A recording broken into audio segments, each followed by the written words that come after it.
Hello friends, तो मैं आ गया अपना अगला वीडियो लेकर के। तो आज हम लोग बात करेंगे यूज स्ट्रिक्ट मोड की जावास्क्रिप्ट में कि हम इसको क्यों यूज़ करते हैं। ठीक है, तो इसको एक्सप्लेन करने से पहले it's very important topic. So if you want to write a good JavaScript code, then you should know like what is use strict mode and how we can use it. It's very important. तो basically use strict mode जो था वो ES5 में introduce हुआ था। ECMAScript 5th version में basically ये use strict mode को इंट्रोड्यूस किया गया था। तो सबसे पहले हम देखते हैं कि बेसिकली हमने हमने बेसिकली ES5 ने इसको इंट्रोड्यूस क्यों किया, और अगर हम इसको अपने कोड में यूज़ करते हैं तो हमको क्या क्या बेनिफिट्स मिलते हैं। तो सबसे पहले बेसिकली मैं बताता हूँ कि जावास्क्रिप्ट के बहुत सारे लूज पॉइंट्स हैं जो मैंने यहाँ पे कई सारे यहाँ पे पॉइंट बाय पॉइंट करके मेंशन किए हुए हैं। ये सब वो लूज पॉइंट्स हैं जो जावा में आप कर सकते हो। मतलब ये सब वो बैड कोडिंग प्रैक्टिसेस हैं जो हम अपने कोड में कर सकते हैं, जो हमें नहीं करनी चाहिए, और जावास्क्रिप्ट उसको अलाउ करता है। और अगर हम चाहते हैं कि हम एक अच्छा कोड लिखें जावास्क्रिप्ट में, सो दैट वहाँ पे कोई मेमोरी लीक ना हो और बेस्ट कोडिंग प्रैक्टिसेस हम फॉलो करें, तो हम basically use strict mode use करते हैं। तो होता क्या है कि ये जितने भी लूज पॉइंट्स हैं मैं वन बाय वन आपको बताऊंगा कि हर पॉइंट के बारे में कि प्रॉब्लम क्या है और इसने इसको कैसे फिक्स किया। तो अगर आप इनमें से कोई भी, इसके अलावा और अगर कोई भी प्रॉब्लम जावास्क्रिप्ट में होती है, और अगर आप बेसिकली उन प्रॉब्लम्स को प्रिवेंट करना चाहते हो, सो दैट अगर आप उस तरीके के कोड को लिखते भी हो तो समहाउ आपको वहाँ पे आपका जो जावास्क्रिप्ट का जो इंटरप्रेटर है वो आपको एरर दे दे बेसिकली कि आपने यहाँ पे प्रॉब्लम किया है, so that you can go and fix that problem.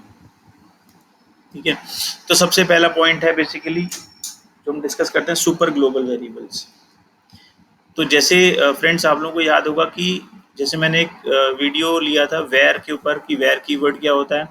तो याद हो अगर मैंने वेयर कीवर्ड के बारे में बताया था कि वेयर कीवर्ड जो होता है वो वेरिएबल्स बनाने के लिए यूज़ करते हैं हम लोग, और उनको आप वेयर को दो तरीके से यूज़ कर सकते हो। या तो आप उसको ग्लोबल कॉन्टेक्स्ट में यूज़ कर सकते हो, और या किसी फंक्शन कॉन्टेक्स्ट में यूज़ कर सकते हो। तो वेयर को आप जिस कॉन्टेक्स्ट में यूज़ करोगे उसका स्कोप उस कॉन्टेक्स्ट के लिए लिमिटेड हो जाता है, उसके बाहर आप उसको एक्सेस नहीं कर सकते।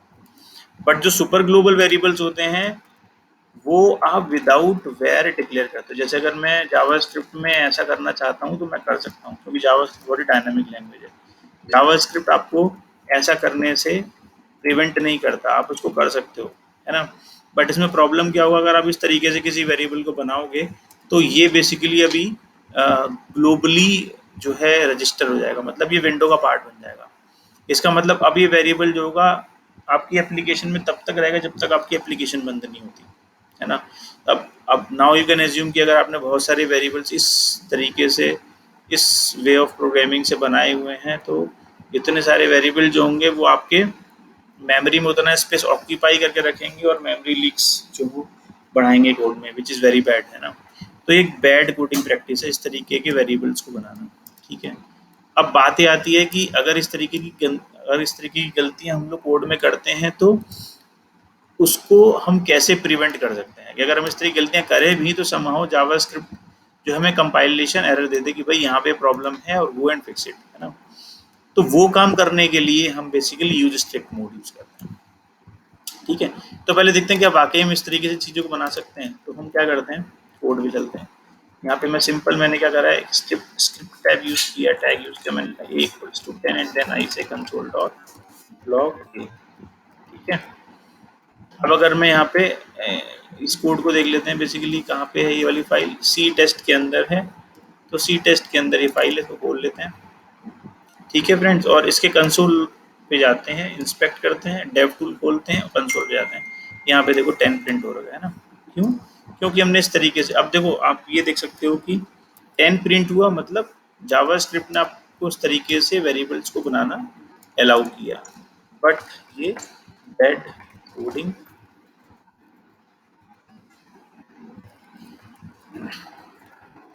Bad coding practice.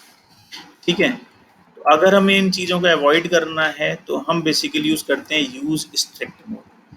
Use strict mode क्या बोलता है कि यूज स्ट्रिक्ट मोड को आप दो तरीके से यूज़ कर सकते हो। या तो आप उसको ग्लोबल कॉन्टेक्स्ट में यूज़ कर सकते हो, राइट, और या फिर आप उसको फंक्शन कॉन्टेक्स्ट के अंदर यूज़ कर सकते हो। या तो आप ग्लोबली यूज कर सकते हैं फंक्शन कॉन्टेक्स्ट। तो ग्लोबली मतलब ये ग्लोबल स्कोप हो गया है ना, और फंक्शन मतलब किसी फंक्शन के अंदर आप इसको यूज करना चाहते हो। तो लेकिन ध्यान रखना कि जिस भी कॉन्टेक्स्ट में आप इसको यूज करते हो, चाहे ग्लोबल हो चाहे फंक्शन हो, हमेशा ये यूज स्ट्रिक्ट जो होता है ये टॉप पे आता है। तो जैसे अगर मैं ग्लोबल कॉन्टेक्स्ट की बात करूं तो मैं सबसे टॉप पे पहले लिखूँ use strict. Use strict mode का मतलब क्या हुआ, अब मैं अपने कोड को यूज स्ट्रिक्ट मोड में चलाना चाहता हूँ, सो दैट वो प्रॉब्लम्स जो बाय मिस्टेकन हो सकती हैं वो हमसे ना हो। तो देखो अब अगर इस केस में अगर मैं इस कोड को चलाऊंगा, ठीक है, ये मैंने कहा, अब मैं इसको रिफ्रेश करता हूँ, let's see, you can C you will get an error. और एरर में भी बेसिकली वो आपको बताएगा प्रॉपर मैसेज के साथ की प्रॉब्लम क्या है। उसने बोला ए इज नॉट डिफाइंड, तो आपने ए को डिफाइन नहीं किया हुआ है ना। तो अगर जब तक आप इससे पहले वैर नहीं लगाओगे, है ना, तब तक वो आपको कि कोड को आगे चलने नहीं देगा। अगर आपने वैर लगाया मतलब now your code is proper. अब अगर आप इसको रिफ्रेश करोगे यू विल गेट 10 आउट, ठीक है ना। सेम गोज फॉर, जैसे ये तो हो गया वेरिएबल की बात। अगर यहाँ पे आप एक प्रिमिटिव वैल्यू आपने दी थी, same goes for an object. अगर ये लेट से एक ऑब्जेक्ट भी होता है ना, और हम विदाउट यूज स्ट्रिक्ट में तो कमेंट कर देता हूँ, ठीक है, और विदाउट यूज स्ट्रिक्ट आप इसको यूज करते तो उस केस में अलाउ करता, which is wrong। यहाँ पे आपको ये ऑब्जेक्ट प्रिंट होता हुआ दिख रहा है, बट ऐसा नहीं होना चाहिए क्योंकि हमने इसको प्रॉपरली डिफाइन नहीं किया है, डिक्लेयर नहीं किया है। अगर मैं अब इसे रिफ्रेश करूंगा, here you can see, right. तो अब इसको अगर मुझे फिक्स करना है then I will put var. तो अब अगर एज अ प्रोग्रामर मुझे पता है ये एरर आ रही है, तो मैं उस लाइन पे जाऊंगा और जा करके उसको फिक्स करूंगा, उसके बाद रिफ्रेश करूंगा एंड देन। तो ये यूज स्ट्रिक्ट का यूज हुआ ग्लोबल कॉन्टेक्स्ट में। ये हमारा क्या है बेसिकली ग्लोबल कॉन्टेक्स्ट, ठीक है। अब ग्लोबल कॉन्टेक्स्ट में क्या होगा कि अगर आपने टॉप पे यूज स्ट्रिक्ट यूज कर लिया, इसका मतलब इसके नीचे जितनी भी लाइंस ऑफ कोड होगा वो सब यूज स्ट्रिक्ट मोड में चलेगा। फॉर एग्जाम्पल अगर इसके नीचे फंक्शन भी होता है, लेट से गेट नेम, है ना, और उस गेट नेम के अंदर मैंने लिखा होता let say b equals to some name, and then यहाँ से मैं रिटर्न कर रहा होता बी, ठीक है। और यहाँ पे मैं लिखता console dot log get name. यहाँ पे आप लोग फ्रेंड्स देख सकते हो, अगेन यहाँ पे एरर आ गई। अब देखो यहाँ तक तो सब प्रॉपर था, इसीलिए उसने ये कंसोल लॉग प्रिंट कर दिया, है ना। बट जब उसने इस फंक्शन कॉल को एग्जीक्यूट किया इसके अंदर गया, तो उसने देखा भाई ये बी तो विदाउट वेयर डिक्लेयर हो रखा है, राइट, इसका मतलब विच इज रॉन्ग। तो इस केस में उसने बोल दिया बी इज नॉट डिफाइंड। और ये ऐसा क्यों हुआ, क्योंकि आपने use strict to global context में यूज किया। इसका मतलब अब इसके नीचे जितनी भी लाइंस होंगी, चाहे वो डायरेक्ट स्टेटमेंट्स हो चाहे वो फंक्शंस हो, जितना भी कोड होगा वो यूज स्ट्रिक्ट मोड में चलना चालू होगा, ठीक है। तो ये केवल मैं पहले पॉइंट की बात कर रहा हूँ, सुपर ग्लोबल वेरिएबल्स की। इस तरीके की अगर बैड कोडिंग प्रैक्टिसेस आप फॉलो करते हो तो उनका प्रिवेंशन, ठीक है। तो पहला वे वो ग्लोबल। अब मैंने आप जैसे बताया कि आप किसी फंक्शन के अंदर भी यूज कर सकते हो यूज स्ट्रिक्ट को। तो जैसे अगर मैं लेट से एक फंक्शन बनाता हूँ गेट नेम, ठीक है, और मैं चाहता हूँ इस फंक्शन का कोड यूज स्ट्रिक्ट मोड में चले, सो दैट अगर मैं कुछ गलती करूँ तो मुझे वो प्रिवेंट कर दे। यहाँ लिखो कंसोल डॉट लॉग बी, और लेट से यहाँ पे कुछ नाम असाइन कर दो एक्स वाई जी, यहाँ पे लिख दो return b and then console dot log get name, ठीक है। अब इस केस में क्या होगा, अब बेसिकली आपने यूज स्ट्रिक्ट को फंक्शन के अंदर यूज किया है, तो अब बेसिकली इस फंक्शन के अंदर जितना कोड होगा वो यूज स्ट्रिक्ट मोड में चलेगा। इसके नीचे जितनी भी लाइन्स हैं, लाइन में कहीं भी कुछ इस तरीके की प्रॉब्लम होगी तो वो आपको प्रिवेंट करेगा करने से। इस केस में देखो अगेन यहाँ प्रॉब्लम होगी, क्यों, क्योंकि हमने बी को विदाउट वेयर डिक्लेयर किया। अगर मैं इस कोड को रिफ्रेश करूंगा, b is not defined, line number 5 यहाँ पे, राइट। बट अगर मैं यूज स्ट्रिक्ट हटा दूं, यानी कि एक्स वाई प्रिंट होगा।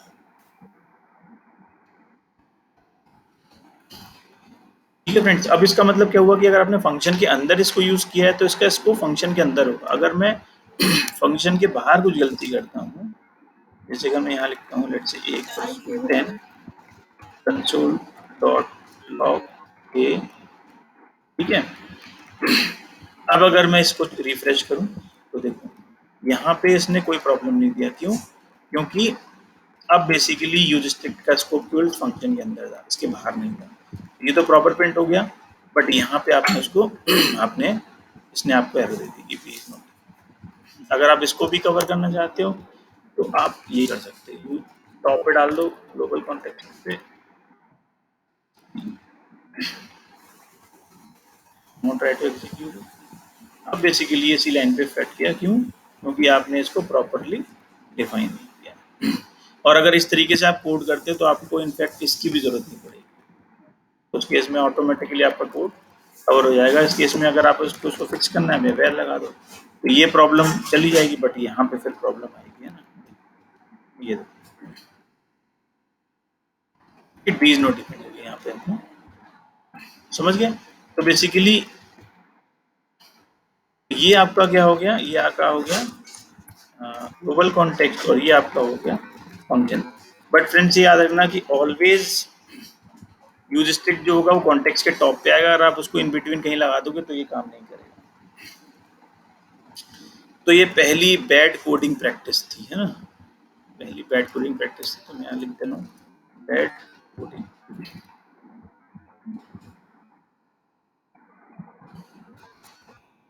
प्रैक्टिसेस। दूसरी देखते हैं। दूसरा बेसिकली होता है function having arguments with same name. देखो ये भी एक बहुत बड़ा ब्लंडर है जावास्क्रिप्ट में। ये जावास्क्रिप्ट में अगर आप किसी फंक्शन को बनाओगे तो फंक्शंस के में अगर आपके दो आर्गुमेंट हैं, एन नंबर ऑफ आर्गुमेंट्स हैं, तो अगर आर्गुमेंट्स के नाम सेम है तो जावास्क्रिप्ट आपको वो करने से भी अलाउ करता है। जावास्क्रिप्ट आपको नहीं बताएगा कि कुछ प्रॉब्लम है, which is very wrong, right. जैसे मैं आपको दिखाता हूँ, जैसे मैं लिखता हूँ फंक्शन प्रिंट रिजल्ट, राइट। यहाँ पे if I pass A comma A, right, A comma and then console.log a comma a. Simple. I'm just printing, and here I'm just executing this function a comma a. Sorry यहाँ पे मैं कुछ value pass कर देता हूँ। देखो इस case में आइडियली इस तरीके की चीज़ें अलाउ नहीं होनी चाहिए कि आर्गुमेंट्स के नेम सेम है, ऐसा नहीं हो सकता। बट जावास्क्रिप्ट में ऐसी कोई चेकिंग नहीं होती है तो ये आपको अलाउ करता है। और अगर आप इस केस में देखोगे आउटपुट, तो आउटपुट आप देख सकते हो कि यहाँ पे 90 होगा। क्यों? क्योंकि क्या होगा, ए की वैल्यू जो होगी ओवरराइट हो जाएगी।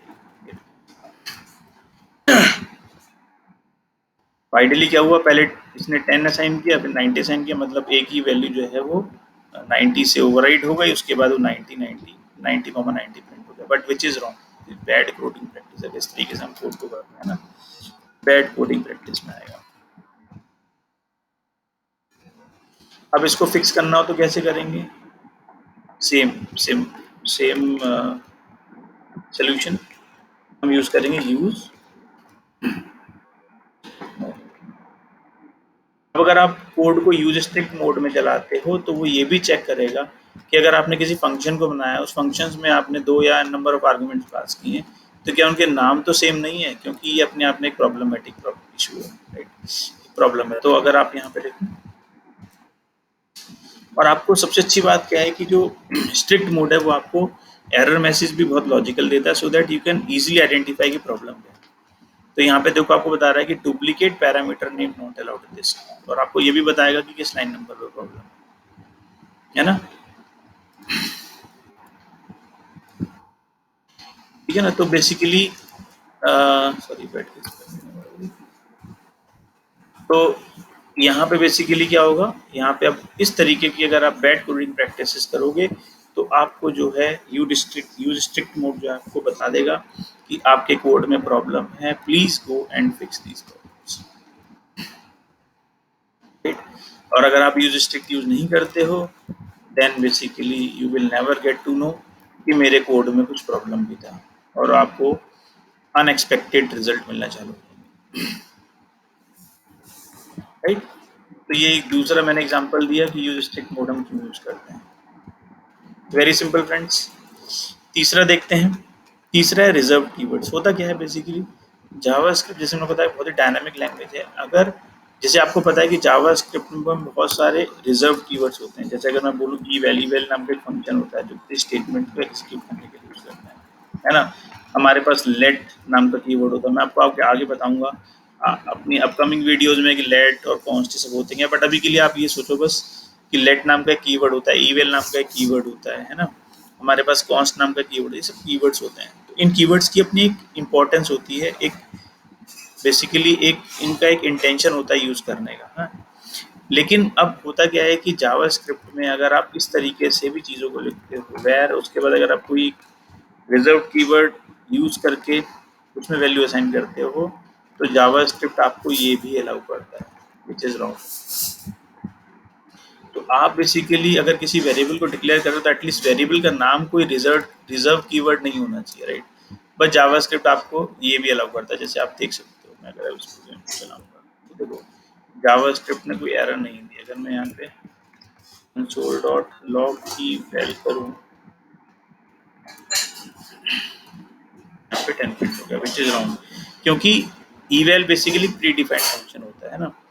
ऐसे ही जैसे मैं यहाँ पे भी आपको दिखा देता हूँ। जैसे अगर मैं लिखता हूँ वैल eval इक्वल्स टू 10 तो ये आपको आपको अलाउ करेगा। ऐसे अगर मैं आपको बोलता हूँ var let equals to 90, right, जहाँ भी लेट अपने आप में रिजर्व कीवर्ड है बट मैं इसको एज अ वेरिएबल के नेम की तरह यूज कर रहा हूँ। तो यहाँ पे भी आप देख सकते हो ये मुझे अलाउ कर रहा है, विच इज रॉन्ग। तो बाय मिस्टेकनली भी अगर मैं अपने कोड में इस तरह के कोड को लिखूंगा तो जावास्क्रिप्ट मुझे कभी नहीं बताएगी कि मैं कुछ गलती कर रहा हूँ, है ना। मैं एक रिजर्व कीवर्ड को वेरिएबल के नाम में यूज कर रहा हूँ, which is very very very very wrong, bad coding practice, है ना। तो इन चीजों को फिक्स करने के लिए भी अल्टीमेट सोल्यूशन इज यूज।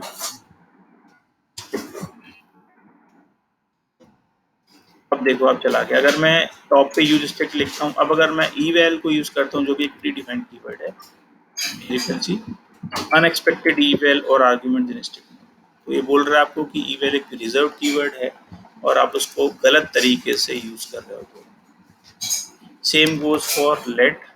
अगर मैं यहाँ पे लेट से लिखता हूँ var let equal to 10, let's सी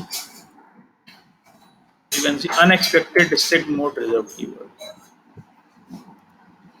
तो अगर आप कुछ भी इस तरीके की प्रॉब्लम्स करते हो जो जावास्क्रिप्ट कभी भी आइडेंटिफाई नहीं करता, तो यूज स्ट्रिक्ट मोड आपको वो चीज़ें कैप्चर करके बता देता है कि आपके कोड में कुछ प्रॉब्लम है, गो and fix it. Very easy, very simple friends. Next देखते हैं डिलीट कमांड। जैसे जावास्क्रिप्ट में हमारे पास डिलीट कमांड होता है। डिलीट कमांड बेसिकली जनरली हम एक ऑब्जेक्ट में से किसी प्रॉपर्टी को डिलीट करने के लिए यूज करते हैं। जैसे मैं आपको दिखाता हूँ, यहीं पे दिखाता हूँ। जैसे मैं लिखता हूँ या फिर कोड लिख के लिख लेते हैं। जैसे मैं लिखता हूँ let's say where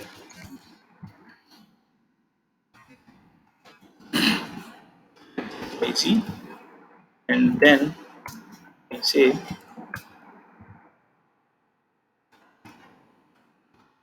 console.log obj and then I use delete command. What I am trying to delete, name property, and then console.log obj। तो यहाँ पे आप लोग देख सकते हो कि मैंने क्या करा, एक ऑब्जेक्ट बनाया, उस ऑब्जेक्ट में प्रॉपर्टी बनाई नेम, ठीक है। तो पहले मैंने इस ऑब्जेक्ट को प्रिंट कर दिया, तो जब ऑब्जेक्ट प्रिंट होगा तो नेम के साथ प्रिंट होगा। उसके बाद मैंने क्या किया, इस ऑब्जेक्ट की नेम नाम की प्रॉपर्टी को डिलीट कमांड के थ्रू डिलीट कर दिया। जैसे मैंने बताया कि डिलीट कमांड बेसिकली किसी ऑब्जेक्ट की प्रॉपर्टी को हम डिलीट करने के लिए यूज करते हैं, तो ये कर दिया। उसके बाद मैंने console.log किया और ओबीजे किया। अब देखना दोनों केस में क्या क्या प्रिंट होगा, देख सकते हो आप। पहले पूरा पूरा ऑब्जेक्ट प्रिंट हो रहा था विद नेम प्रॉपर्टी। उसके बाद डिलीट कमांड एग्जीक्यूट होने के बाद आप देख सकते हो कि यहाँ पे अब एक ब्लैंक ऑब्जेक्ट प्रिंट कर रहा है, एम्प्टी ऑब्जेक्ट। क्यों? क्योंकि उसने नेम प्रॉपर्टी को डिलीट कर दिया है ना। तो ये तो बेसिकली इंटेंशन था डिलीट कमांड को इंट्रोड्यूस करने का जावास्क्रिप्ट में, कि अगर किसी ऑब्जेक्ट की प्रॉपर्टी को आपको डिलीट करना है, but this was not meant to delete a variable. जैसे अगर मैं लिखता हूँ वेरी इक्वल्स टू 10, और अगर इस केस में मैं लिखता हूँ delete a, right, and then I again say console dot log a. अब मैं यहाँ पे गलती कर रहा हूँ बेसिकली, ये गलती कर रहा हूँ कि मैं बेसिकली वेरिएबल को डिलीट कर रहा हूँ, विच इज़ नॉट पॉसिबल। मतलब डिलीट कमांड का जो पर्पस था वो यहाँ पे डिफीट हो रहा है। यहाँ पे बेसिकली जिस तरीके से हम यूज़ करना चाहिए उस तरीके से हम यूज़ नहीं कर रहे हैं, बट हमें वो चीज़ें पता नहीं और हम समहाउ गलती कर रहे हैं। बट अब यहाँ पे इस कोड को चला के देखते हैं, देखो यहाँ पे आपको 10 मिल रहा है। 10 मिल रहा है मतलब डिलीट किसी वेरिएबल को डिलीट नहीं कर सकता। डिलीट का पर्पस होता है किसी ऑब्जेक्ट की प्रॉपर्टी को डिलीट करना, बट हमें बेसिकली जावास्क्रिप्ट में बताया भी नहीं कि हमने कुछ प्रॉब्लम करी है ना, हमने डिलीट कमांड यूज़ कर लिया। तो इन सब चीज़ों को प्रिवेंट करने के लिए भी हम लोग basically use strict mode use करते हैं। तो अगर यहाँ पे मैं लिखता हूँ यूज स्ट्रिक्ट, राइट, और अब अगर मैं इस तरीके से किसी वेरिएबल को डिलीट करने का ट्राई करूँगा, then you will get an error, delete of an unqualified identifier in strict. वो कह रहा है आप डिलीट को गलत तरीके से यूज़ कर रहे हो, ठीक है, तो आपका कोड कंपाइल होगा ही नहीं अगर आप इस तरीके से गलत तरीके से डिलीट कमांड को यूज़ करो। Very simple.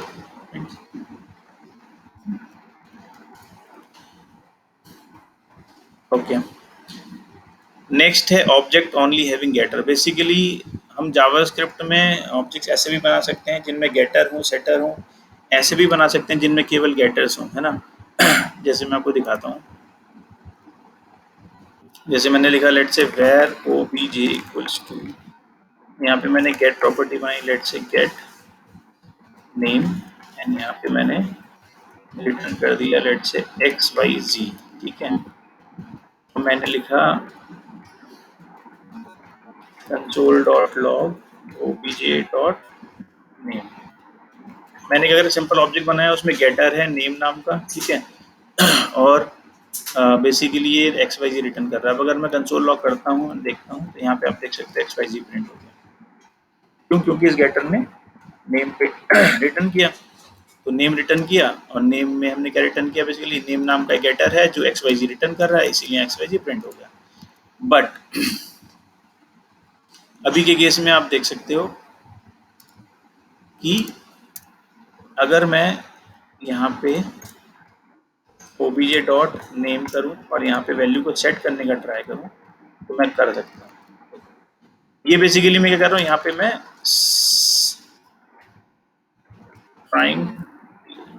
trying to set a value।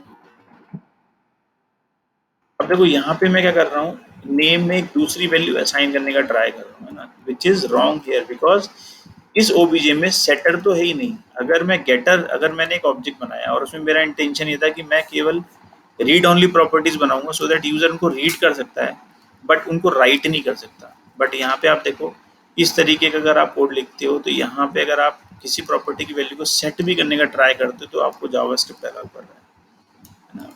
तो ये भी वो बैड कोडिंग प्रैक्टिस होगी इस तरीके से अगर हम कोड कर रहे हैं, विच इज़ वेरी रॉन्ग, कि हम एक जगह बोल रहे हैं कि केवल गेटर्स होंगे और एक जगह हम वैल्यूज को सेट कर रहे हैं। यहाँ पे आप देख सकते हो एक्स वाई जी प्रिंट हो गया, और आपको इस स्टेटमेंट को लेकर के जावास्क्रिप्ट में कोई भी प्रॉब्लम नहीं होता है। जब जावास्क्रिप्ट ने बोला कि ठीक है आप सेट भी कर लो, बट विच इज़ रॉन्ग, ये एक बैड कोडिंग प्रैक्टिस है, ठीक है। तो अब इस तरीके की प्रॉब्लम को अगर आपको फिक्स करना होगा, then again ultimate solution is use strict. Use strict आप यूज करो, उसके बाद use strict will make sure कि अगर किसी ऑब्जेक्ट में केवल गेटर्स हैं तो आप वैल्यू को सेट नहीं कर सकते। अगर गेटर सेटर हैं then you can do both things, you can get the value as well as you can set the value. But अगर केवल गेटर हैं और अगर आप उसको सेट करने का ट्राई करते हो which is wrong, then it will not allow you to do that.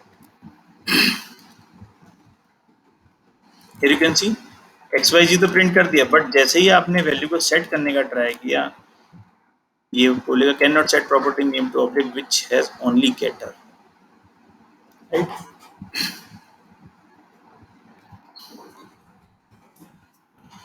So friends, this is all about use strict mode in JavaScript. और फ्रेंड्स ये याद रखना कि कोडिंग में तो बहुत ही इंपॉर्टेंट है ही है, प्लस इंटरव्यूज में भी ये बहुत पूछा जाता है यूज स्ट्रिक्ट मोड हम क्यों यूज़ करते हैं, कौन कौन से सिनेरियोज हैं प्रैक्टिकली जहाँ पे हम इनको यूज़ कर सकते हैं। तो जैसे मैंने आपको 1 बाय 1 करके सब चीज़ें बताई, तो उस तरीके से आप चीज़ों को समझ के आगे बढ़ सकते हैं। Okay friends, so I believe कि आप लोगों को ये वीडियो पसंद आया होगा। तो अगर आप लोगों को पसंद आया देन प्लीज़ लाइक करें, सब्सक्राइब करें मेरे यूट्यूब चैनल को, और आपका कोई भी डाउट आता है तो देन नीचे कमेंट्स बॉक्स में प्लीज़ अपने क्वेश्चंस डालें, और मैं अब उस आपके क्वेश्चंस पे रिप्लाई करूँगा। I will try my best to reply all the questions which I will get from you guys. Okay, so thank you very much guys. Take care. Bye bye.